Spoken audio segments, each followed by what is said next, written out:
Hi, and welcome back to my YouTube channel. My name is Avery, and today we're going to be talking about time management, but specifically for lazy students like myself.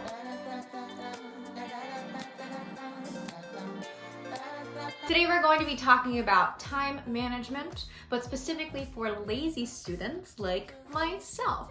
But before we jump into the best tips I have for time management for students who tend to procrastinate, let's hear a message from our sponsor today, Bartleby Learn. Bartleby Learn is your guide to better learning. You can access millions of step-by-step textbook solutions, a searchable Q&A database, and have access to a 24/7 tutor or expert in your subject matter. If you want to try it out, you can get 1 month free using the link in my caption below. So I actually did a similar video like this a couple months ago, and all of you really enjoyed it. It was essentially a video that talked about productivity tips in general for lazy students, and many of you asked, well, can you dive more into details about time management specifically? So I thought, let's dedicate this video to the best tips I have to time manage if you're a student who tends to wait until the very last minute to get your things done, which I still do in law school. I'm going to admit and be honest. I am definitely not an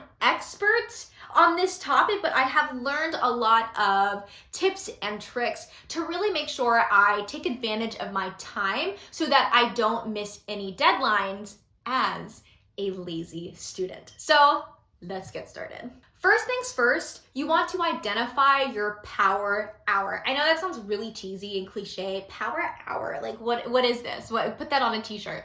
What I mean by that is you really want to determine when you are the most productive. That is going to take a lot of trial and error. If you're in middle school, if you're in high school and you're watching this, it's okay if you haven't figured out if you work better in the mornings or if you work better in the evenings. I have found that while I'm not necessarily a natural morning person, I am more productive and aware when I wake up early to get my work done. I am not a night owl by any sense. I know that a lot of procrastinating students tend to push a lot of their work into the evenings, and they say, well, let me complete my assignment, my readings, or my textbook questions in the evening after all of my classes, and you stay up until 1 or 2 in the morning. I have actually found that I'm more productive if I wake up before my classes and no one's awake, there's no sounds going on. And whenever I wake up super early, I feel like super on edge. That sounds kind of scary. What I mean by that is that I feel very alert in the morning, and I sort of, that alertness I transform into productivity. When I'm in the evenings, I'm very fatigued and really tired, and I cannot for the life of me sit down and get any of my work done without being distracted. So first tip, find your power hour. Find the time in the day when you are most productive. Are you a morning person? Are you a night owl? Or do you like to work during your lunchtime while eating snacks? Once you determine that, you can really then begin to manage your time better because you know when you are the most focused and productive. Number 2, create a visual calendar and color code it. Whenever you're creating this calendar, include soft deadlines and hard deadlines. What I mean by that is whenever you have a large assignment, for example, this semester I'm writing, unfortunately, a 40-page paper as my graduation writing assignment. And because this paper is so long, I am going to break it into smaller parts and then implement soft deadlines into my calendar as well as hard deadlines. The soft deadlines are going to come a couple of days before the actual hard deadline when, for example, my outline is due or when my rough draft is due. And when I complete these soft deadlines that I schedule in my calendar, I'm going to reward myself with something small, maybe a new yoga class, maybe a new pair of running shorts, or perhaps a study day at my favorite coffee shop. I'm going to reward myself every time I complete something by my soft deadline. This really gets my body and my mind situated and really acknowledge that if I'm able to complete these soft deadlines ahead of time, that I'm going to be rewarded. So maybe something about the Pavlovian theory that I could be wrong. Maybe Freud came up with this idea, but when you reward yourself for things, your body gets excited to do them. So when you look at your visual calendar, you can see those soft deadlines, complete them, and look forward to rewarding yourself. Now, if you are a broke student like I was in college and you don't have money to reward yourself, it does not have to be something that has to do with money, okay? This can easily be, okay, I'm gonna take a couple of hours on a study break, I'm gonna go walk around the lake, I'm going to go hang out with a close friend that has nothing to do with spending money or going out. It does not have to be something you spend lots of money on. There are many different ways you can reward yourself on a budget. Third tip, break down big tasks into smaller tasks. It's something that I just mentioned earlier and also something I talk about all the time on my TikTok. Whenever you look at a large assignment, again, using the example of my 40-page paper I have to write this semester, I'm not looking forward to it. My rough draft is due in like 3 weeks. 40 pages, due in 3 weeks. I have not started writing it, okay? I have not started it. But take that 40-page paper and break it down into smaller parts. So instead of thinking to yourself, oh my gosh, I have 40 pages I have to write, think to yourself, oh, I only have 3 pages I need to write this weekend. And then that just alleviates all of a sudden a lot of stress that I've created for myself. When I don't have to think of the larger picture of the assignment, instead I'm telling myself, okay, 3 pages, that's doable. That's a micro task I can complete. And when I complete that, the 3 pages that are completed, I move on to the next small task. So think of the larger task as an umbrella. Be it 200-page reading assignment, be it your hundreds of math problems you have to complete in your textbook. So then break them down into smaller parts. Instead of thinking 200 pages of a reading assignment, you think to yourself, oh, 50 pages I need to complete by Tuesday. 50 pages I need to complete by Friday. So you're breaking these things into smaller parts, and it makes your body and your mind feel like they're more easy to accomplish, because they are. They're smaller. 4, learn when to use outside help and support. I feel like people are very torn on this tip 50-50, where you can or should depend on outside resources and help. Some people think that you should not and completely avoid help. For example, whenever I was stuck on textbook questions in high school, specifically biology and my AP statistics courses, we were given hundreds of problems to complete per week because we were studying for the AP exam.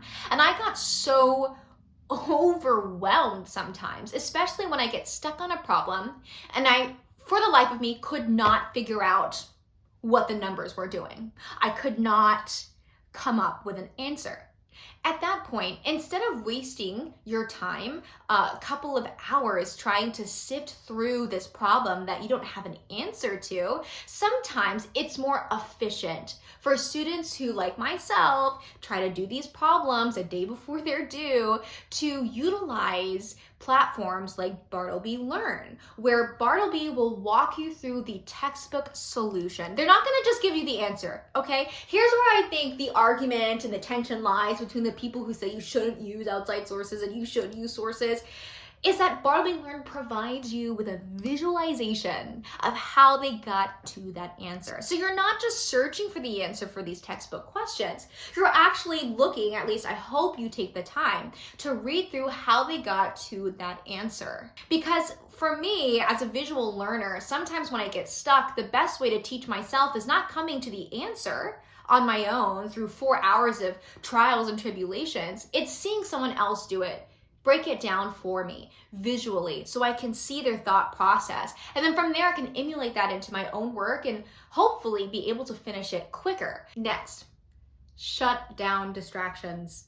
I know, you hear this all the time, but I'm telling you, if you want to continue living the life of an incredible lazy student like me, it's great, I'm telling you, okay? I enjoy my life, I'm not stressed. I really could care less if I get a perfect 4.0 GPA. really could care less. But I still get my assignments done in a timely manner, and I focus when I sit down and I do study. And when I sit down and study, the way that I can maintain focus and productivity and efficiency is if there's not a bunch of things that distract me, including my phone. So here are the two things I do with my phone while I'm studying. I either lock it down and turn it into a timer only. Okay, I'm not completely turning my phone off. I still have it visual near me, but it's a timer. I lock it down so that I can't access it.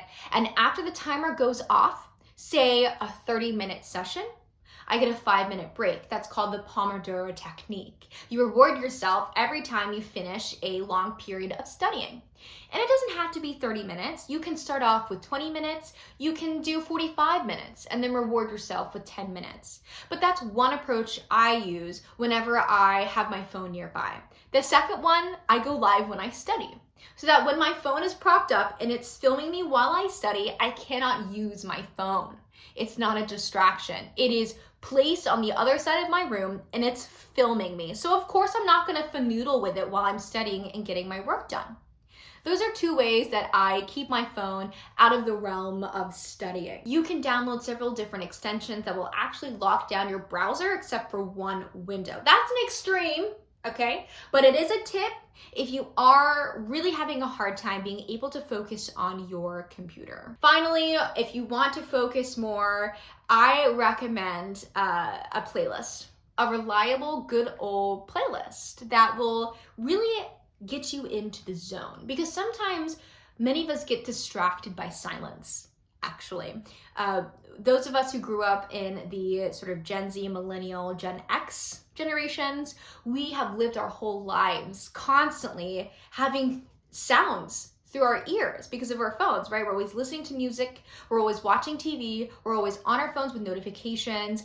The sounds are endless. And so if you found yourself sitting at your desk in complete silence and you still feel distracted, like, why is no one speaking? Like, why are there no noises?